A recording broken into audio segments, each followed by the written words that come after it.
Ethan, now 50, observed the man he had once sworn to spend his life with, strolling through a sunlit shopping mall. Mark walked hand in hand with his wife and their young daughter, a scene that confirmed Ethan's agonizing realization. He had been unknowingly cast as the other man for 28 years.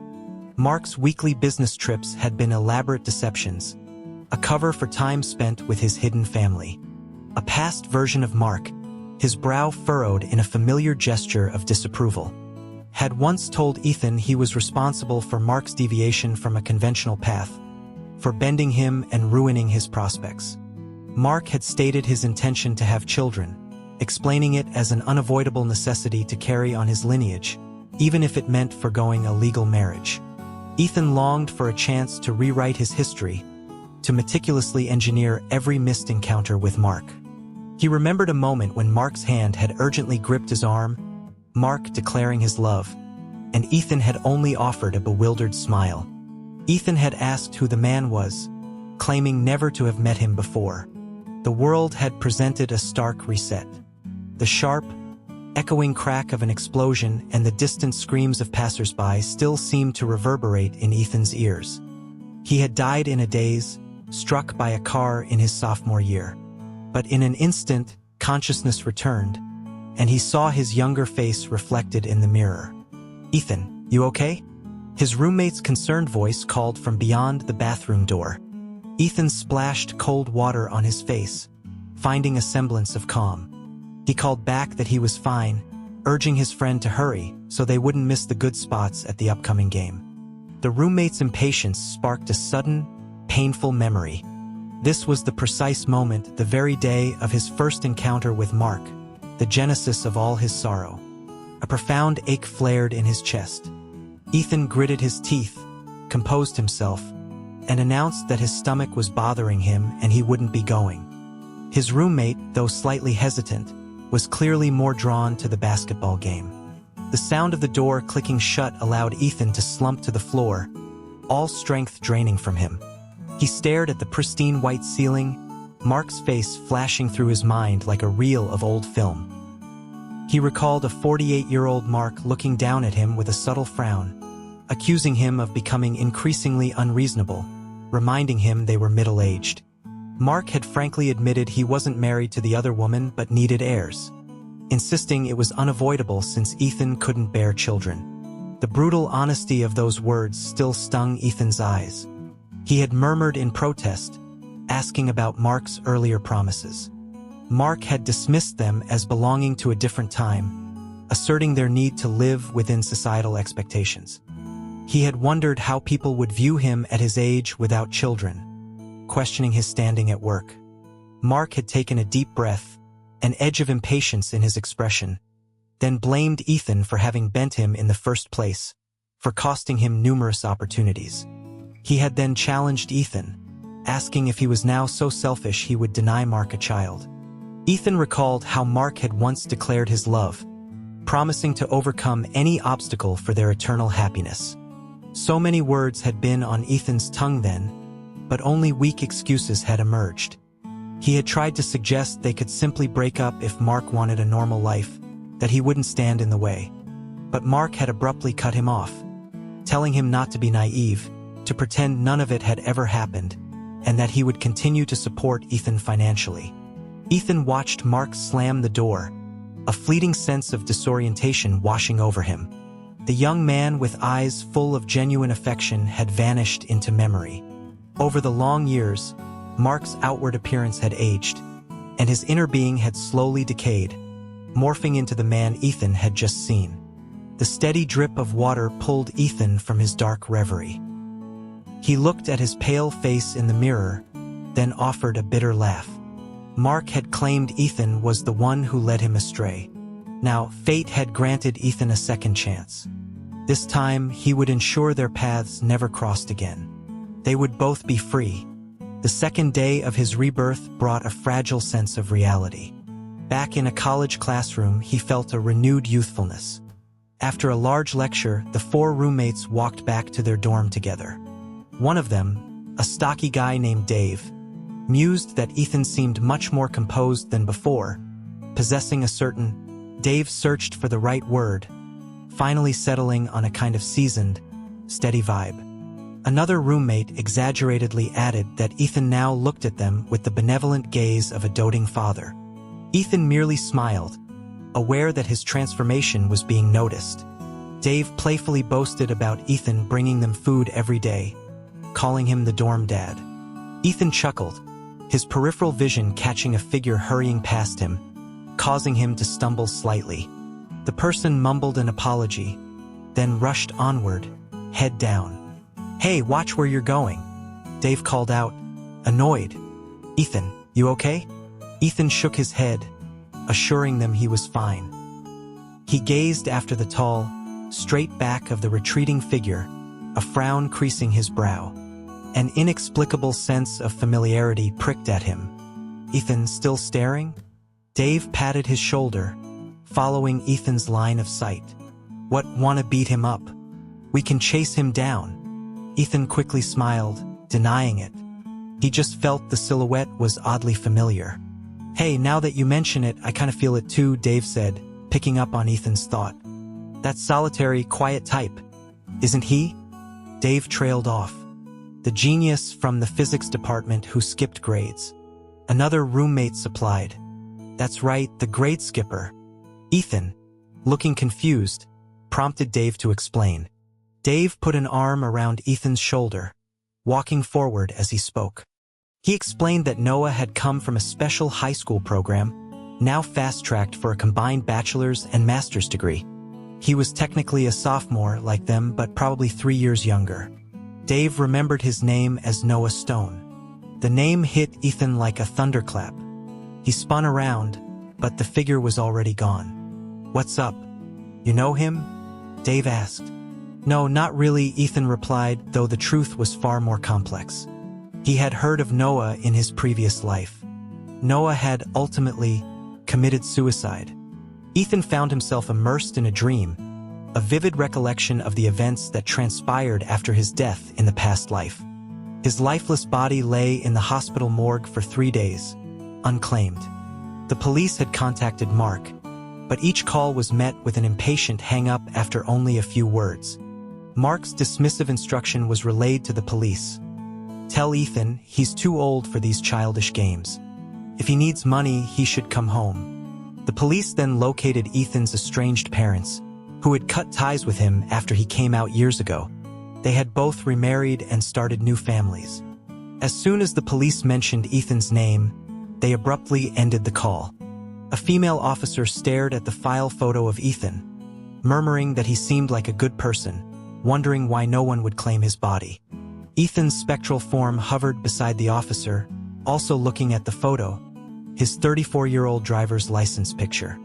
Eyes sparkling with a hopeful smile, indistinguishable from any other young person absorbed in happiness. Ethan knew the officer couldn't hear him, but he answered silently, because the man who died was blind in his heart. Another officer leaned over, suggesting they check for other contacts. After a prolonged search, they finally reached one of Ethan's old college classmates, Dave, who came to claim the body.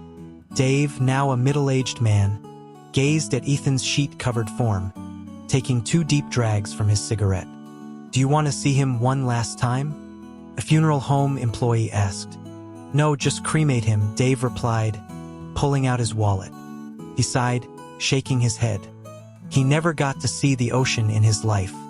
"My sister-in-law is going to the coast for vacation. I'll take him there too."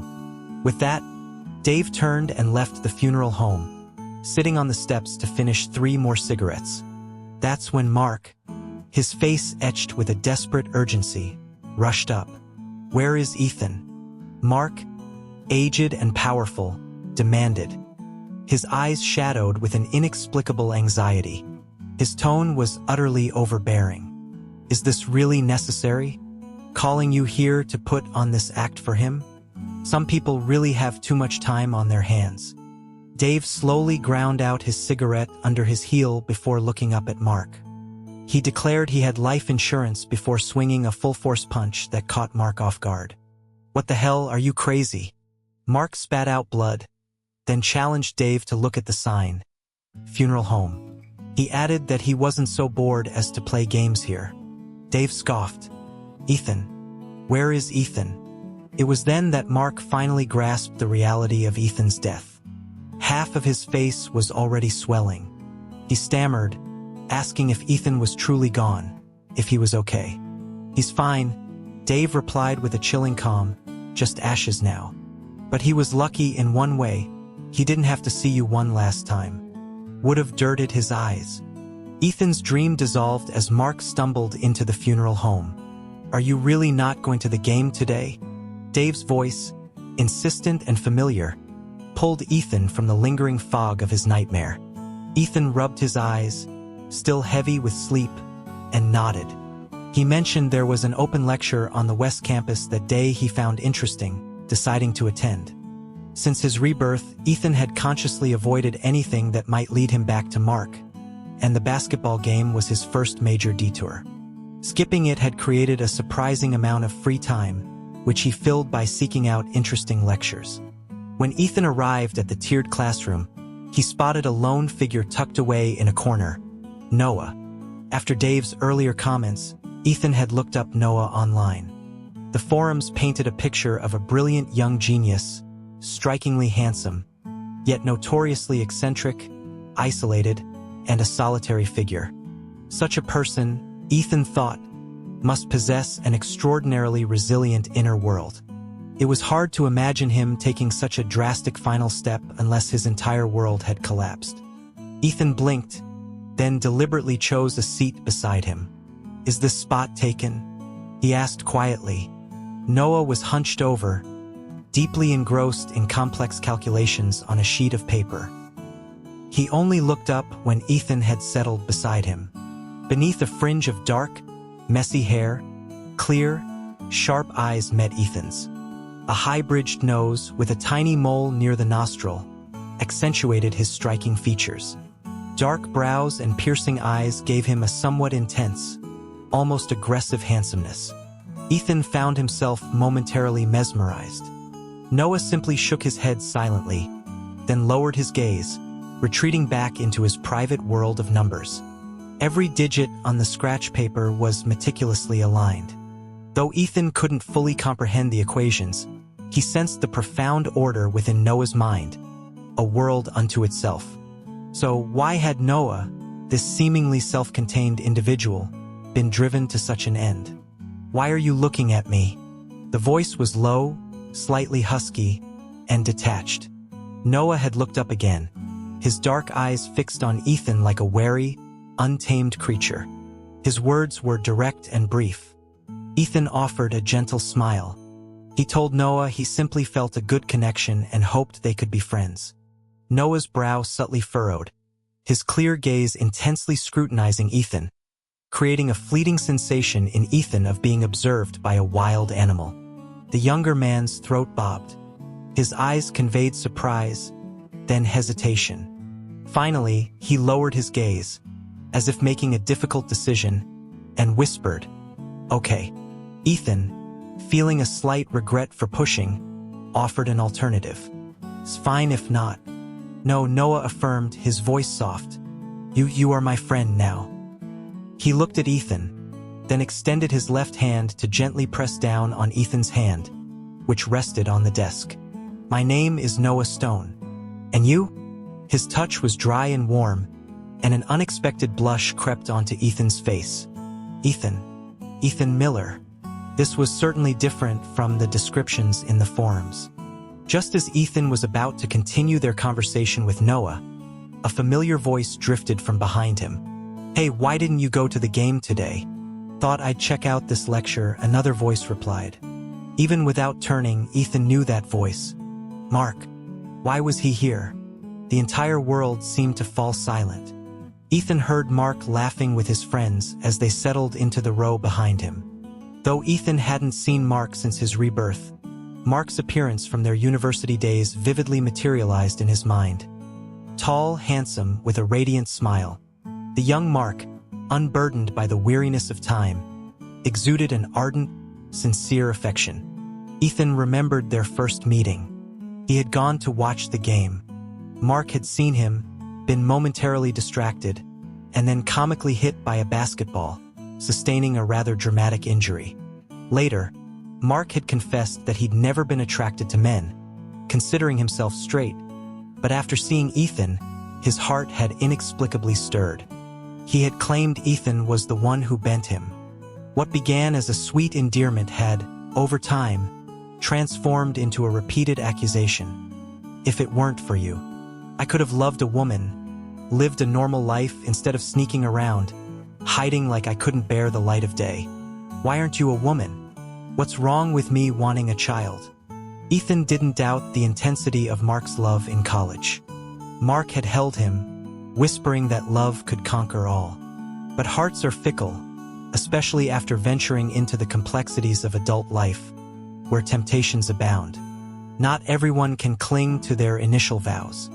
In their early days, they had struggled, barely scraping by in a cramped, damp apartment. They had shared a bed, holding each other close, Mark murmuring dreams of a beautiful future into Ethan's ear. Unfortunately, those dreams had eventually materialized, but the taste had turned bitter. Now, Ethan thought, a silent satisfaction blooming within him. Mark, this time, they wouldn't torment each other. "Excuse me, I forgot my pen. Do you have an extra one?"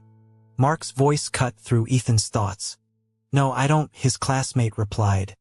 Ethan felt a warm touch graze his back, light as a butterfly landing and taking flight, Mark nudging him. Mark then addressed Ethan. "Hey, buddy, do you have an extra pen?" Ethan's brow furrowed involuntarily, a physiological aversion rising within him. He straightened his slightly hunched back, trying to distance himself. Without turning, he responded in a low voice, "No." "What?" Mark seemed not to have heard, leaning slightly forward. As he drew closer, the familiar scent of pine and fresh linen laundry detergent enveloped Ethan. Mark had a strange constancy in certain habits. He had always preferred that scent, and he loved sleeping in sheets fresh from being sunbaked. Ethan pressed his lips together, forcing himself to recall their past. "My boyfriend says he doesn't have a pen. Try asking someone else." Noah, who had been silent, unexpectedly came to Ethan's rescue, though the excuse made Ethan slightly awkward. Ethan shook his head, a helpless smile touching his lips. "Boyfriend?" Mark's tone was odd, a long pause following as if he expected Ethan to deny it. Ethan remained still. "Yes," Noah finally responded. "My apologies." Mark's voice was subdued for a moment. Then he offered a quiet apology. Noah's voice was devoid of inflection, and the conversation ended. Noah turned to Ethan, contemplating Ethan's hand on the desk for a moment, then gently took Ethan's right hand and covered it with his left, nodding with an air of satisfaction. "Likes men. That's kind of messed up," Mark muttered softly, a barely audible complaint. Ethan felt a surge of anger. Before Noah could react, Ethan abruptly turned, his expression cold as he glared at Mark. He demanded to know if Mark lived by the ocean, implying he was overly meddlesome. Ethan insisted that Mark had no right to judge anyone's preferences, whether they liked men, women, or even military helicopters. He demanded Mark apologize for calling anyone messed up. Mark, a handsome young man with striking features, stared blankly at Ethan, only blinking a moment later. His classmate nudged him, but Mark remained unresponsive. Noah's dark brows drew together, his black eyes blazing with a sudden ferocity. Before Ethan could fully comprehend, Noah abruptly stood, seizing Mark by the collar and beginning to drag him towards the exit. "Get out here, you fake." They were all young, full of passion, and Mark's temper flared. He tried to shake off Noah's hand. The escalating conflict between the two strikingly handsome young men inevitably drew attention in the classroom. "Noah," Ethan said, rising to his feet, keeping his voice low. "It's fine. The professor's coming." Noah, his face framed by his dark, messy hair, held Ethan's gaze for a moment, then pressed his lips together and released Mark. He and Ethan sat back down. Mark seemed poised to say more, but the bell rang, and the professor entered the classroom. The noise subsided. As the professor lectured, Ethan's mind drifted. He regretted his impulsive outburst, thinking it had only complicated things. Having someone 3 years his junior and someone he had just met jump to his defense felt strange. He glanced at Noah, whose brow was now smooth, devoid of the earlier fury. Noah was calmly and intently focused on the numbers on his scratch paper, completely absorbed in his own world. Ethan wondered if it was his imagination, but Noah seemed to be gripping his pen with unusual force, his knuckles appearing faintly white. This person, he thought, in no way looked like someone who would take his own life. Ethan remembered exactly when Noah had passed away in his previous life. It had come up at a college reunion. Someone had regretfully mentioned the brilliant young man's untimely death, noting it had occurred around Ethan and Mark's 6-year anniversary. Mark, swirling a drink in his hand, a peculiar, unreadable smile on his lips, had listened silently before vaguely commenting, "Yes, that's quite a shame." During the break, Noah pulled Ethan out of the lecture hall. "What's wrong? Aren't you listening anymore?" Ethan asked, blinking. He personally didn't mind missing the lecture, as it was just a casual interest. Noah shook his head. "I've already mastered the material. No need to listen." Ethan didn't voice his next question, why Noah had bothered to come at all, feeling it might undermine Noah. "I apologize, Ethan. My excuse was poorly chosen. It's all right. I don't mind. If there's nothing else, I think I'll head back to the dorm." Ethan felt a sense of ill fortune today. He had, after all, still encountered Mark, and unpleasant things had transpired. He wished he had just stayed in his room. Noah pressed his lips together, staring intently at Ethan. He softly mentioned that they didn't have each other's contact information yet. "Oh, I forgot," Ethan said, smiling. He pulled out his phone. "You can scan my code." After they added each other, Ethan noticed Noah's profile picture, a wrapper from a butterscotch candy. It was an odd choice, yet for some reason, it stirred a faint, unidentifiable sense of familiarity. He felt like he had seen it somewhere in his past life, but the memory remained elusive. "Well, I'm heading out then," Ethan said, shaking his head and dismissing the fleeting thought. He waved goodbye to Noah. "Goodbye, Ethan," Noah responded with an unusual seriousness. His smile held a strange quality, a mix of fondness, lingering regret, and an inexplicable sense of nostalgia, as if he might never see Ethan again. "Goodbye," Ethan replied, turning to leave. Noah watched Ethan walk away until he was almost out of sight, then rubbed his aching eyes before turning back, his head bowed. Since this rebirth, Ethan was determined not only to avoid repeating his past mistakes, but also to pursue his long-abandoned dreams. In his previous life, Mark's words had led him to decline his advisor's offer to pursue a doctorate, choosing instead to help Mark build his career from the ground up. There were countless nights spent at industry events, drinking until his stomach bled, trivial matters compared to the crucial task of closing deals. Although their company had eventually become a respected name in the industry, Ethan carried a persistent regret, primarily for abandoning his dream of high-precision chip research and development. A dream, once missed, was generally lost forever. But fate had granted him a second chance. This time, he intended to seize opportunity by the hair. Even with the benefit of his past memories, Ethan had many tasks to accomplish, requiring intense focus. He glanced down at his phone after completing his goals for the day. The chat window was empty, still displaying a cute pink cat paw emoji from several weeks prior. Though he had added Noah, they shared no common interests, and thus no immediate conversation topics. Ethan hesitated, then sent a message. "Are you there?" "I am," came the near-instant reply.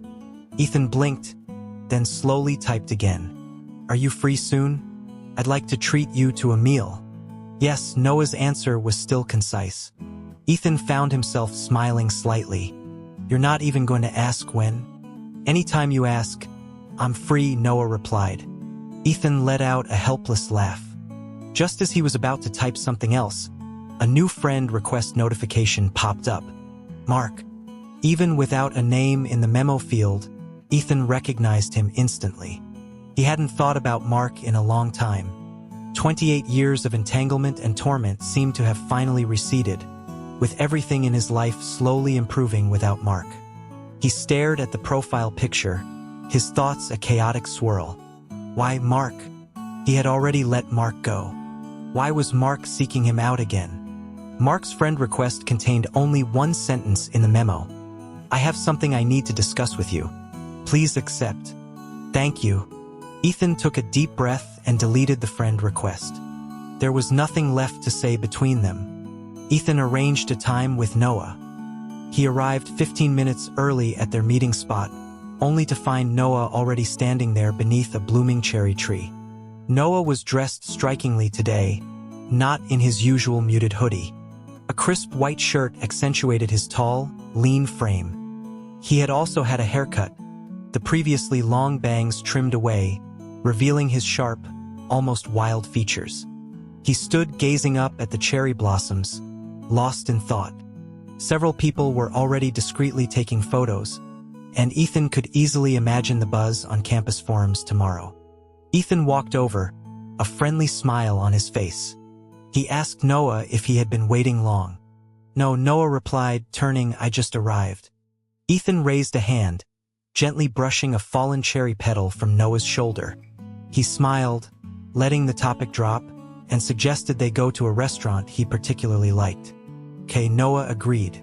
They walked leisurely, chatting about trivial things. Ethan asked if Noah was also from this university town.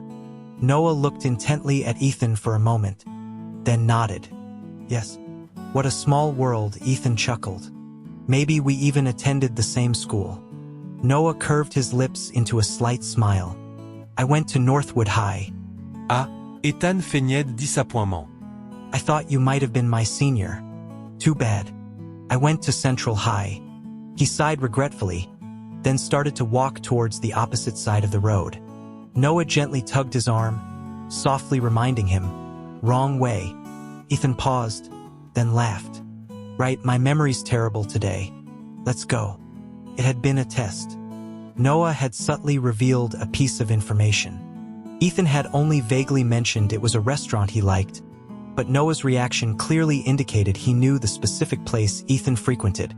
Noah, Ethan thought, was more perceptive than he let on. Ethan caught Noah's eye in his peripheral vision, then quickened his pace, walking ahead. During dinner, Ethan noticed the familiar profile picture reappearing in his friend requests. Mark. This Mark. Add me. This Mark. This Mark. Ethan wondered if Mark really thought he wouldn't recognize him. Why was he acting so erratically? Ethan frowned, thoroughly annoyed, and dragged Mark's contact into his block list. Ethan felt a lightheartedness on the way back from dinner. He had chatted endlessly with the usually reserved Noah, learning little facts like Noah's aversion to dogs and his fondness for sweets. Oh, Ethan said, a thought striking him. Your profile picture, that candy wrapper, is it from your favorite butterscotch candy? Noah's features softened. Yes, very much. Me too. I remember my mom used to buy them for me when I was little, Ethan recounted, his hands in his pockets, a nostalgic smile playing on his lips as they walked. He explained that after his parents divorced and remarried, starting new families, they hadn't paid much attention to him. That brief, wonderful period had receded into the depths of his memory, each recollection tinged with wistfulness. Really? What a coincidence. Noah's smile was perfectly composed. Ethan hummed in acknowledgement. Then suddenly, a figure burst out from the nearby bushes, startling him. It was Mark. He looked as if he hadn't slept in days, his eyes bloodshot, his face unshaven. He stared at Ethan, then let out a slow, unnerving chuckle that sent shivers down Ethan's spine. You are... Ethan's heart lurched. He frowned, barely managing to retreat a few steps before Mark grabbed his arm. Who are you? Why are you grabbing me? Ethan demanded.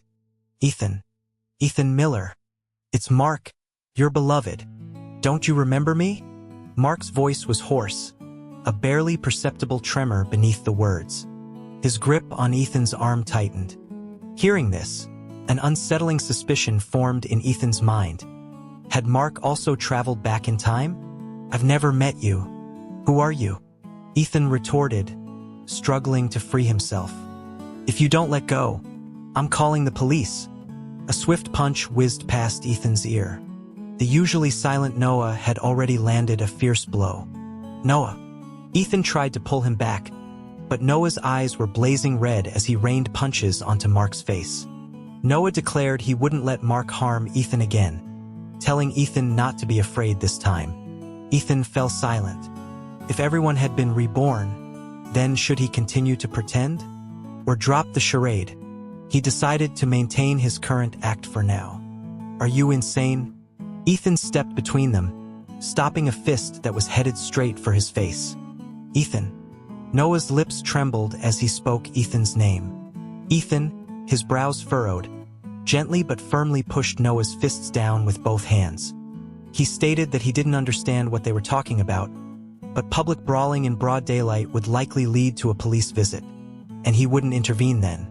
He added that he certainly didn't want tomorrow's headlines to be about two men fighting over another man, calling it utterly humiliating. Then Ethan turned to Mark. Mark's face still held a trace of stunned delight, his eyes gleaming with a sickening, possessive affection. "Ethan, there must be some misunderstanding between us. I can explain everything to you. It's okay if you don't recognize me. We can get to know each other again. You'll grow to love me." Mark's pronouncements were filled with conviction. Countless images flashed through Ethan's mind, culminating in the memory of Mark slamming the door. Ethan calmly stated that he genuinely didn't know Mark, and if he continued to harass them, Noah's punches were quite painful, and Ethan wouldn't hold him back. He then added, with a sweet, almost malicious smile, slowly enunciating each word, "Didn't you say men liking men was disgusting? Didn't you want a normal family? Why are you suddenly acting so pathetic? You're utterly vile. Don't say that, Ethan." Mark pleaded. Ethan brushed off Mark's hand, which had clutched at his shirt sleeve, asserting that he disliked Mark using his name as they were not familiar. He then took Noah's hand and led him around Mark, walking away. "Ethan, do you really think Noah is any good?" Mark's voice, raw with desperation, followed them. "Don't listen to him." Noah's face instantly blanched. He tried to cover Ethan's ears, but the hand that had just moments ago possessed such fierce strength was easily pushed away by Ethan. Mark continued, "I traveled from the future. We were together from college until we were 50. You loved me deeply. We built a successful life together, and we were very happy. Noah, he's just a creep who lurks in the shadows. He secretly sent you messages. He's a lunatic, a psycho, a short-lived jinx. He'll bring you bad luck." Ethan stopped, his expression calm as he turned to face Mark. Mark's eyes immediately lit up with renewed hope. He extended a hand towards Ethan. "Ethan, my love, come here. Come with me. I'll protect you." Noah's hand trembled, but he remained silent, watching Ethan, not attempting to stop him. Ethan walked up to Mark and stood directly in front of him. Then he raised his hand and slapped Mark across the face. "That's enough pretending," Ethan declared, his voice trembling with years of suppressed pain. "Mark, you ruined my last life. Are you gonna ruin this one too? You caused my death, and now you're pretending to be so affectionate? You're playing the innocent one now. But why are you coming back to me? Didn't you find men loving men disgusting? Didn't you want a normal family? What kind of sick game is this now?" As he spoke, a dull ache began to throb in Ethan's heart, unrelated to anyone else. Mark, at his core, was a scoundrel. On the day he was hit by the car, Ethan had been drafting a text message. He hadn't been sure if Mark's wife knew about their affair, and Ethan believed she deserved to know. He felt compelled to inform that woman if she was unknowingly living as a beard, a situation no better than his own. Thinking this, Ethan gazed into Mark's panic-stricken eyes. "You're the jinx. You caused my death. How many people have you hurt and you still don't understand? Ethan accused him. Mark, you're not just disgusting, you're a hypocrite. After delivering his final words, Ethan again took Noah's hand and walked away. Mark remained kneeling on the ground, making no further attempt to stop them. Ethan and Noah walked a long distance in silence. Finally, Ethan broke it. Even if I don't know why you like me, I think it's better if you didn't, Ethan confessed. I'm not as good as you imagine. I'm truly messed up.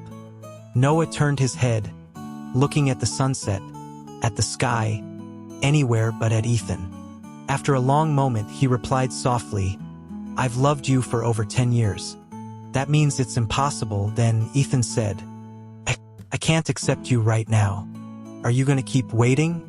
Waiting is what I do best, Noah responded, his clear eyes filled with sincerity. I always thought it was enough just to love you from the shadows. No, that's not right, Ethan countered. Wouldn't that make me a terrible person, letting you pine for so long? No, not bad at all, Noah murmured, his eyes narrowing slightly as he finally turned to Ethan. Ethan Miller is the most wonderful, kindest person I've ever known. I want to give him everything good, even if he doesn't love me back. You idiot! Ethan's voice was a mixture of a light sigh, his heart a mix of bitter and sweet. In his previous life, Noah had hidden his feelings incredibly well. Ethan had died without ever knowing. But Noah's love had been present, surrounding him from a very, very long time ago. The butterscotch candies that appeared in his desk in high school. The umbrella that mysteriously appeared when it rained. The hooded figure who accompanied him on dark walks at night.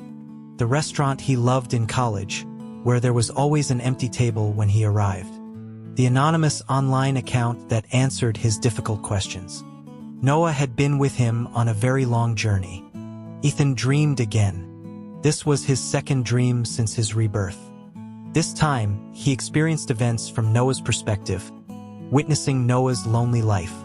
Noah's mother, a woman with a deeply disturbing, controlling nature, feared he would disappear silently like his father.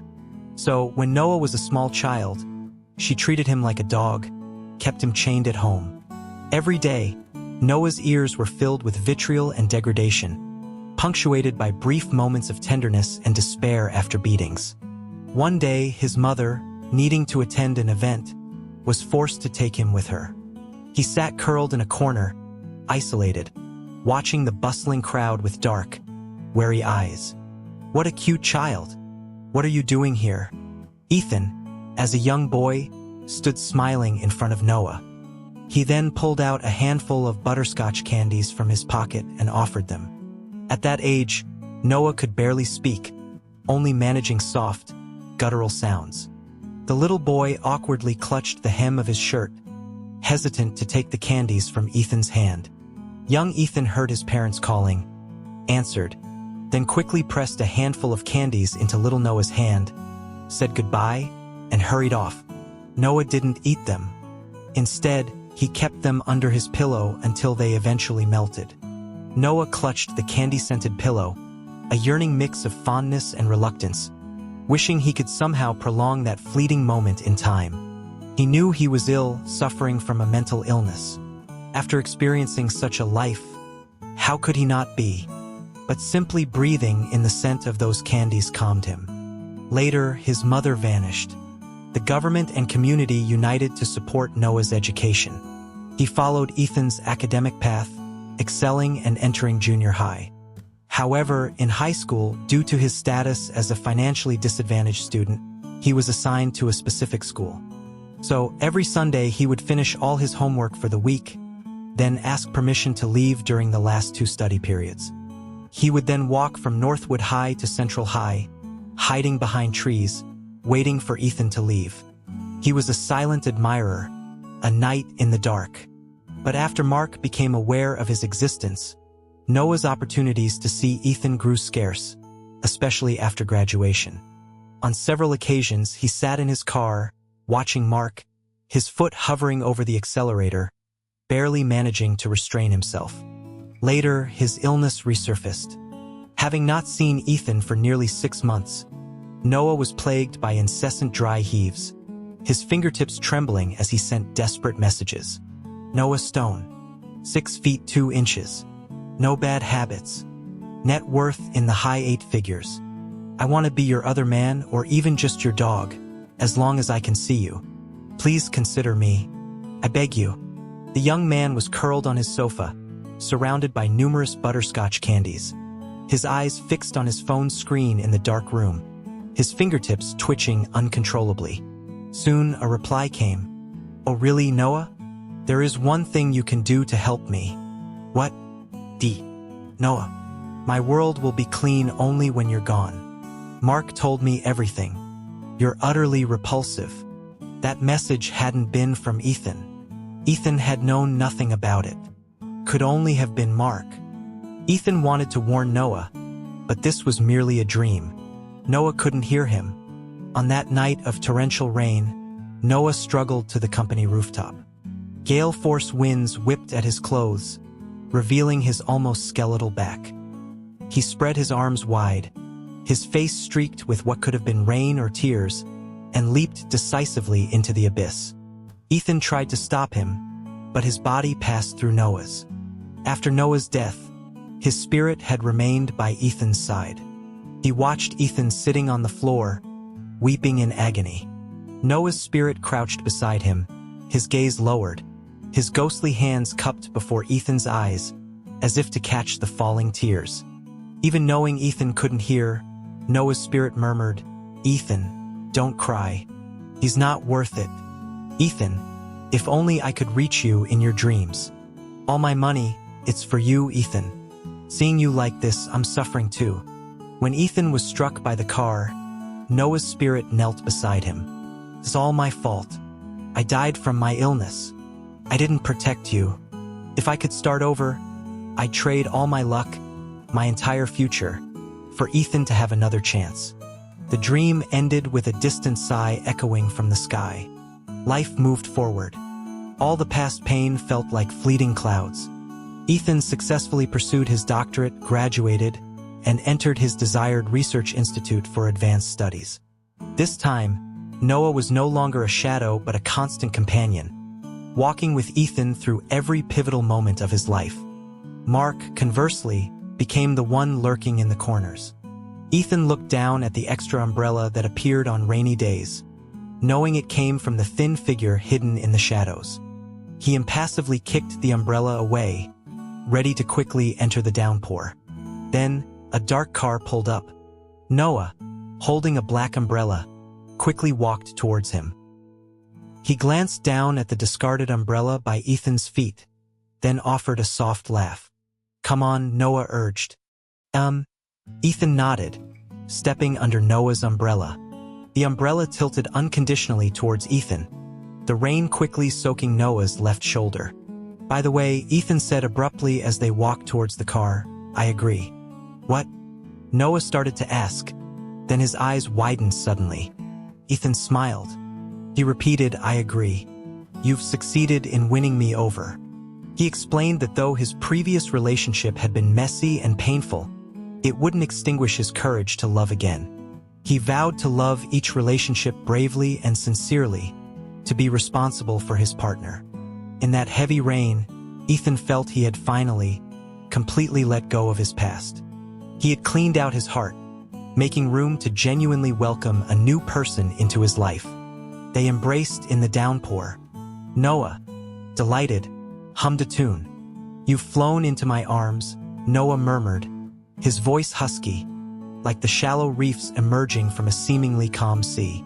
"I won't let you go now." Ethan looked towards the corner, where a pair of bloodshot, mournful eyes watched them. He smiled and said, "Good. I wouldn't have it any other way." Even after they officially became a couple, Noah still harbored deep insecurities. When they slept, he liked to hold Ethan tightly in his arms. Noah was a light sleeper. Several times, when Ethan got too warm and gently tried to shift away, Noah would groggily pull him back, his other hand instinctively patting Ethan's back, as if soothing a child. But this time, Noah was clearly caught in a nightmare. Ethan gently woke him. Though Noah had finally managed to fall asleep, His trembling and quiet sobs filled Ethan with concern. When Noah awoke, tears still clung to the corners of his eyes. He remained silent, staring intently at Ethan for a moment. Then, the young man reached out a trembling hand and gently touched Ethan's cheek with his fingertips. "It's warm," Noah mumbled dazedly. "It's real. Happy. Ethan." A warmth spread through Ethan. He leaned in, nose to nose with Noah, and patiently repeated, "Yes, it's real. Happy. Ethan who loves Noah." Noah immediately shook his head. "You don't have to love me. As long as Ethan is happy, I'll be fine no matter what." "You silly boy," Ethan sighed, pulling him into an embrace. "Only Ethan who loves Noah is real, is happy." Noah and Ethan, the perfect match. Ethan felt Noah's tears dampen his sleep shirt. "It wasn't a dream? Ethan loves me too." Ethan answered him earnestly, firmly. "Yes, that's right. Ethan also loves Noah." They remained in a quiet embrace for a very long time, so long that Ethan thought Noah had fallen asleep again. Then Noah, remembering something, mumbled, "Tomorrow will Ethan buy me candy? Butterscotch?" Like magic, Ethan pulled a candy from beneath his pillow. "I can conjure one for you right now." Noah's lips curved into a faint smile, his throat bobbing. He leaned closer, pressing his lips to Ethan's. Ethan was dazed by the kiss, his vision slightly unfocused, until he heard Noah's soft, lingering voice in his ear. "Help me unwrap the candy." Ethan fumbled with trembling fingers, peeling back the butterscotch wrapper. "So sweet," Ethan murmured, watching Noah take the candy from his fingertips. A sudden downpour raged outside. Ethan remembered that this was the very night Noah had died in his previous life. He hugged Noah even tighter, prompting a light chuckle from Noah. Fortunately, they had not missed each other again.